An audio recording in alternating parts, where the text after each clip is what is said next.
Ona görə mən buna təəccüblənmirəm. Amma bu o demək deyil ki, bununla mübarizə aparmaq lazım deyil. Təbii ki, bu cür videolar getdikcə daha çox yayılacaq. Çünki yalnız prezident və ailəsinə qarşı hücumlardan söhbət getmir. Bir Azərbaycanın prezidentinə və ailəsinə hücum edənlər həm də Azərbaycan xalqına, sizə, mənə və Azərbaycanın bütün vətəndaşlarına hücum edəcəklər. Bunların qarşılanması üçün ölkədə çox ciddi şəkildə təhlükəsizlik tədbirlər görülməli. Həm qanunvericilikdə, həm texniki tərəfdən, həm maariflənməklə bağlı hesab edirəm ki, işlər görülür, görüləcəkdir və burada xeyli işlər də görülməsi lazım olacaq.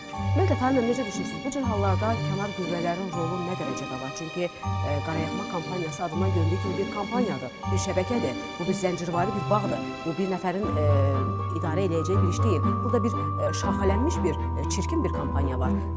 Necə düşünürsünüz? Kənar qüvvələrin rolunu burada necə qeyd etmək olar? Birincisi qeyd edirəm ki, istifadə olunan texnologiyalar kifayət qədər bahalıdır.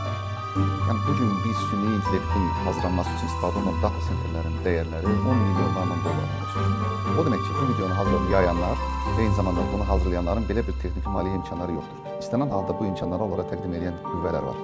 Bu qüvvələrin arxasında təbii ki, böyük ciddi şəkildə maliyyə imkanları durduğuna görə, təbii ki, bu bizə istənilən halda belə bir doğru olaraq da ehtimal yaradır ki, bu qüvvələrin arxasında xarici qaynaqlar və xarici qüvvələr var. Yəni, bütün hər şeyin mərkəzində insan durur. Buna görə də biz ciddi şəkildə maarifləndirici işlərini sürətləndirməyə daha çox artırmalıyıq. Bizim yaxşı bir sözümüz Azərbaycanda deyirlər ki, hər gördüyünə inanma.